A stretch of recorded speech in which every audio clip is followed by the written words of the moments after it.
Hey guys, so I have Raphael, who's our senior media buying coach at Linx Digital.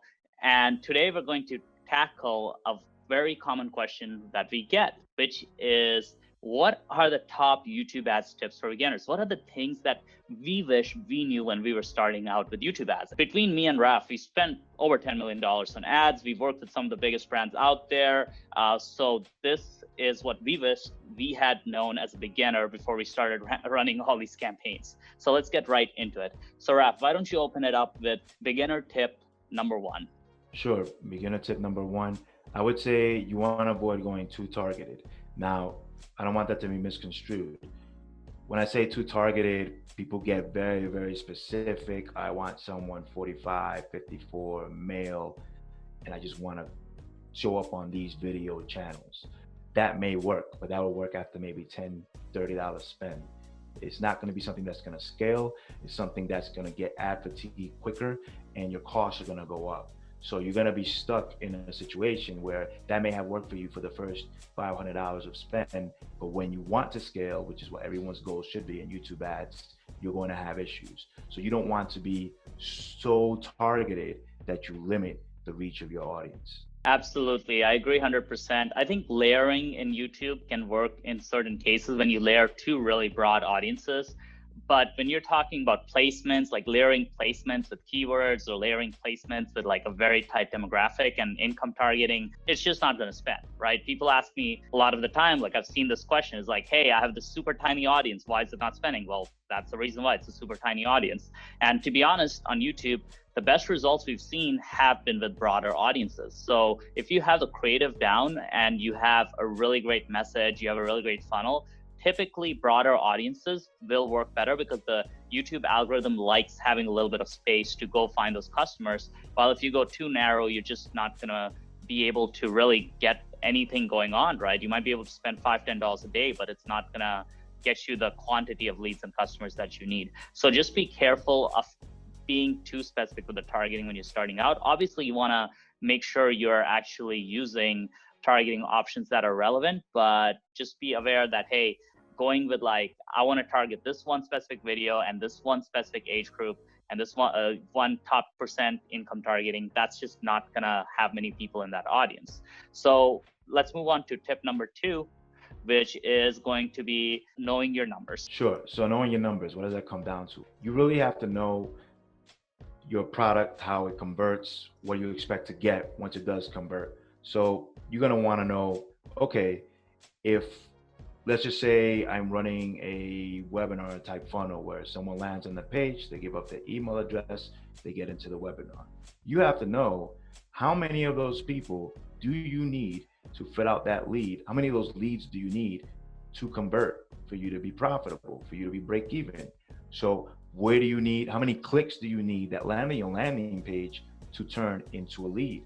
You have to know your numbers, because let's just say, for example, you're getting very cheap costs per click, but your leads are coming out at $50 an email lead, and you're trying to sell a $1,000 product, you're probably not going to be profitable, because you're really saying of those people that sign up, those $50 leads, for 1 out of 20, you got to convert just to break even. So it's not even profitable.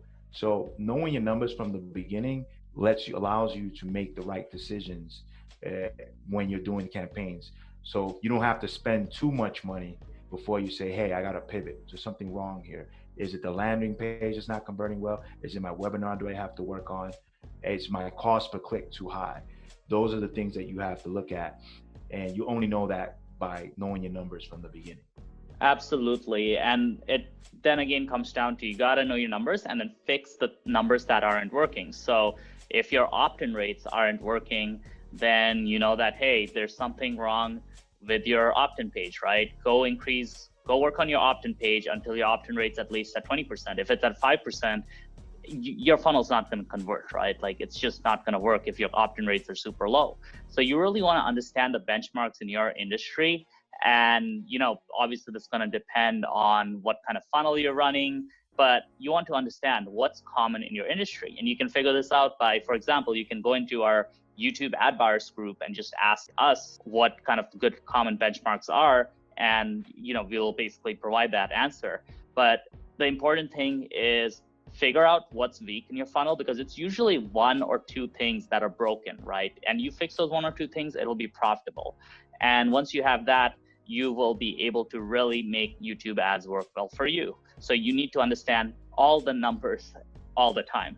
Hey guys, before we move on, I wanted to talk about something very special very quickly. If you are interested in running or are already running YouTube ads, this is for you.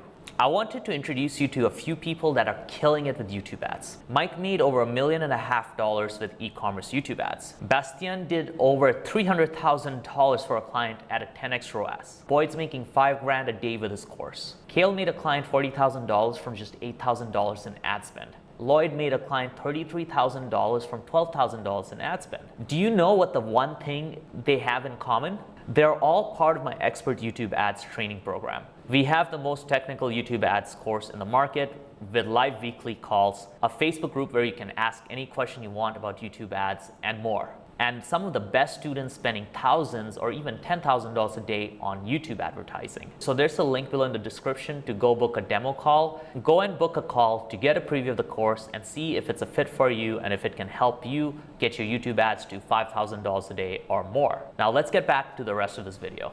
Now let's move on to mistake number 3.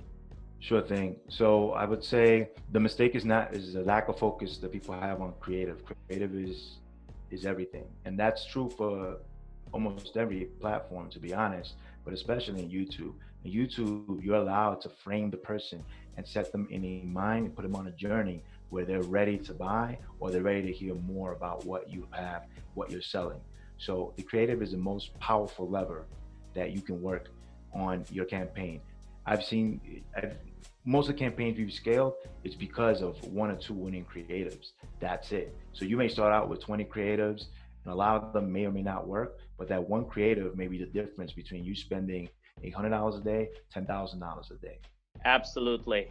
Creative is the number one thing when it comes to making YouTube ads work, right? More than targeting, more than bidding.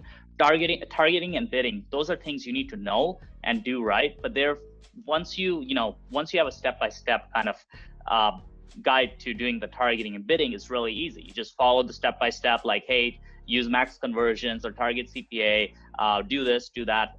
It's very easy. The creative is the hard part, because the creative actually requires a lot of ingenuity. The creative requires a lot of creativity, and it requires you to really figure out what ads are working in your niche and make better ads than that. And you also need to be able to make creative that has a lot of edits and engaging pieces to it, right? So if you're shooting a video ad, add in some B-roll footage, add in some animation, add in some background music, and really make it an ad people want to watch. And if you're selling a course, for example, and you're a guru, basically, you gotta learn how to be engaging on camera. And this is something that really took me a while to figure out. My first ads were pretty awful, but nowadays I shoot ads that I actually think are pretty good, because I took the time to figure out this is what a good ad looks like, and I put in the hours to figure out how to make good ads. And now those ads are getting like way cheaper cost per leads than I used to. Back in the day, I used to get like $30 cost per leads for my funnel, while now we're doing $15 cost per leads, which in the internet marketing niche is really good, because the CPMs and the cost per clicks are insanely high. So you really need to understand what makes a good ad. When you do that, and your whole funnel is going to work better, because once people see a really good ad, your conversion rates on your landing page, on your sales page, all go up, because their first impression of you is, this is really interesting. So they're going to go through the rest of the funnel. While sometimes they'll see an ad, it's mediocre, but the offer seems interesting enough, they'll go through it, but they won't be excited, and the conversion rates are just going to be lower throughout the funnel. So really important to focus on just doing the ads super well. Now let's move on to the last mistake, which is you got to start out with the right bidding strategy, which is very important. So what is the right bidding strategy, Raf? Well, I would say, you have, and this is for, just to be specific, this is for in-stream and even video action or responsive ads, whatever you want to call it. So you have CPV, you have max conversions, and you have target CPA. CPV, if we're talking about cold traffic, you're starting out, I personally would not recommend it. I would not use it. Maybe it works for some people. Most times than not, it does not. You want to focus on conversion bidding, which are max conversions and target CPA.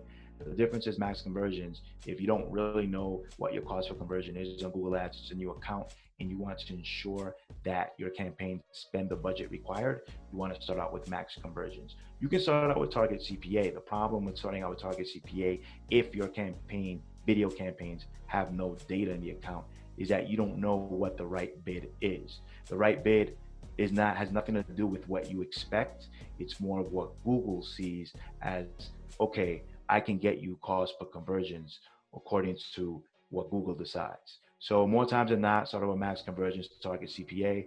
I would stir towards max conversions if I have no data in the account. If I have some data, target CPA.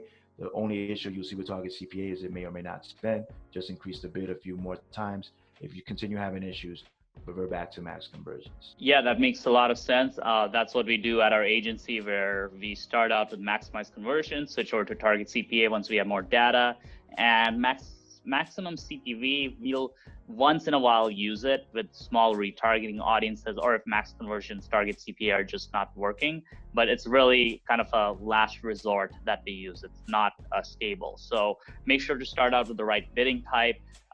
Max conversions for new accounts, target CPA if you have some data in there, preferably 100 plus conversions.